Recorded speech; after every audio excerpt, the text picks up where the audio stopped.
Sri Jagadish Brahmachari. याव मोनथाम circle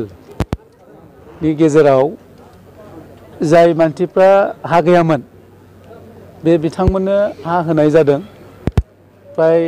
600निबो बारा सुबुंनो जों हा होदों आरो जे 17 बोसोराव थांनाय सरकारा जे खामानिखौ मावाखैमोन जों UPPLआ 1 मासल' जादों दिनै 1 मासनि गेजेरावनो जों बेफोरखौ गासिबो तदबिद खालामजोबनानै जोङो हा गैजायै मानसिफोरनो दिनै हा होजेनबाय दा बेनिखायनो आं बुंदों दिनै चिरां जिल्ला DC अफिसाराव बे मोखाङाव जों होनाय जादों नाथायबा बेखौ जों बिदि होनाय नङा जों गामि गामि थांनानै जों हानि पाट्टाफोरखौ जों हैगोन खारन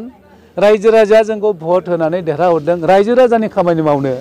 रायजो राजा बाव गारि मटर लानानै आरोबाव गावनि अधिकार गावनि मोनथायखौ बाव लांफैनांगौ बे जानाय नङा दा ओंखायनो आं अफिसार आरो गासैबो माबाखौ विभागीय अफिसियेलखौ आं बुंदों खावलायदों एबारनिफ्राय जाहाथे गामि गामियाव जों थांनानै हानि पाट्टाफोरखौ जों होयो आरो जाय बिथांमोनहा दिनै हानि पाट्टाफोरखौ मोनाखै बिथांमोनखौबो जोङो होनाय जागोन आरो फरेस्ट ओनसोलफोरखौ जों रायज्लायगासिनो दङ बे खैदिननि गेजेराव जों थिक खालामनानै बै ओनसोलफ्रावबो जों हैनाय जागोन साबेसे सुबुं होनाय जादों दिनै प्राय 600निबो बारा जों हानि पाट्टाखौ होदों आरो गोजोननाय मोनदों बयबो जे 17 बोसोराव बिथांमोना बिराद गोनो गोथोमोन आं नंगौना नङा आं माबा नामा नाथायबा बिथांमोना दिनैनिफ्राय उदां जाबाय बिथाङा जोंनिनो मानसि आरो जोंनिनो नागरिक आरो बिथांमोना दिनैनिफ्राय अधिकार मोनबाय बेखौनो बेखौथ' मोजां मोनबाय गोबावसै खमसे खम 5, 6, 7 बोसोर आरो आब दंबावोसो जोंथायसो नै दा बुंनाय लेखालि गेलेनानै सिले थिले खारबाय होलायबाय नाथाय दा बुंबासो एसे खबर मोनबाय बेनो आरोखि नुनो मोनदों दि गोदान सरकार जानाय लोगो लोगो नोंथांमोना मा खावलाय गोजोननाय जासिनाय गोजोननाय मोनबाय दा गोदान सरकारथ' आगोल गैया होनदोंमोन सोरकार मा नथुनबासो माबागोन होनना बुंबाय नालाय थिग आसे नेगासिनो दं नै लिंहरबाय फैबाय मेन थांना बुंबाय बाहागोआनो बेनो माबायदि फोथायनाय दङ गोदान सरकाराव मोजाङानोसो दाथ' बुंनायानो मोजां बुंबाय जाबावगोन आरो बे माबाबावगोन बबेनिफ्राय फैदों आं नै निलिबारि दांतल निलिबारिनिफ्राय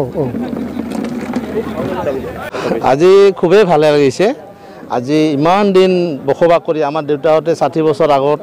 আগৰ পৰা এই ভূমিহীনভাৱে এই অঞ্চলত বাস কৰি আছিল তেওঁলোকে নিজে মাটি জংগল এইবিলাক সাফ কৰি এই ভূমিত মানে বসবাস কৰি আছে তাৰপিছত আমাৰ জেনেৰেশ্যন আহিল তথাপি আমিও ইমান দিনলৈ কোনো মোৰ মাটি আছে বুলি মই ক'ব নোৱাৰোঁ কিন্তু আজি এই নতুন চৰকাৰে আহি আমাক যেটো ভূমিৰ পট্টা আবণ্টন পত্ৰ দাখিল কৰিলে আমাৰ হাতত তুলি দিলে তাৰ কাৰণে এই চৰকাৰক তথা আমাৰ DC মহাশয়ক মই অশেষ ধন্যবাদ জ্ঞাপন কৰিছোঁ আৰু মোৰ মনত খুবেই আনন্দিত আজি মানে মই এটা ভূমিৰ অধিকাৰী এজন ব্যক্তি হলো বুলি মই এটা গৌৰৱ অনুভৱ কৰিলোঁ এইখিনিয়ে মই বিজনী সাৰ্কেলৰ 3 নং লক্ষীজৰা গাঁৱৰ পৰা আহিছোঁ আৰু এই চৰকাৰে আৰু এটা মই অনুৰোধ কৰিম চৰকাৰক আপোনালোকৰ জৰিয়তে যে যাতে সকলোৱে যাতে আমাৰ এই এনে ধৰণে ভূমিৰ পট্টা পায় আৰু আমাৰ গাঁও অঞ্চলত গৈ তেওঁলোকে যাতে জৰীপ কৰিলে আমাৰ গাঁৱলীয়া যিখিনি ভিতৰুৱা পৰিৱেশৰ মানুহ সেইখিনি আৰু অধিক মানে উপকৃত হ'ব বুলি মই আশা কৰোঁ ঠিক আছে बिराद गोजोननाय मोनदों जों गोबां बोसोरसिमोन नालाय ओमफ्राय जों दा बिगासे हायाव थानानै जों ओरैनो हाजिरा मुजिरा मावना जायोमोन नालाय दा हा फाथा मोननायखाय जोंहा साबसिन जाबाय आरो दा सरकार गोदान फैबावनायनिफ्राय साबसिन जाबावगोन होनना जों फोथायनाय थाबाय आरो बबेनिफ्राय फैदों जों 1 नं सालबारिनिफ्राय फैदों बै थुक्राझार फैबाय थानाय समाव गोदान सरकारनिफ्राय माबायदि आरो आसा खालामदों दा बेखौथ' जों साबसिनै आसा खालामबावदों आरो दा जों बिराद मोजाङाव फैफिनबावगोन साबसिनै फैगोन होननानै बेयावनो जों दा गोजोननाय मोनदों आरो हा मोननानै माबायदि सहाय जागोन सानदों हाखौथ' मोननानै जों दा हायाथ' जोंथ' दा नियादि फाथा जाबाय नालाय जों दा रासिन गोजोननाय मोनसिननानैहाय जों दा बेवहाय एसे गोबाव सोलिगोन गोबावनो जों थैजासे सोलिगोन आरो बे जायगायावनो ओमफ्राय दा बर्थमानथ' बे सरकार गोदान फैनायावबो जोङो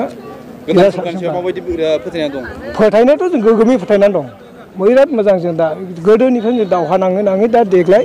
जों देरहाबाय बिराद रायजोआ আমাক ভোট প্রদান করেছে রাইজৰ কাৰণে আমাক কাম কৰাৰ কাৰণে সুযোগ দিছে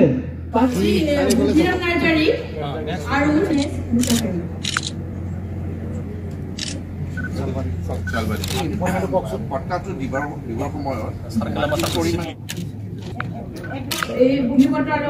প্ৰদান কৰিব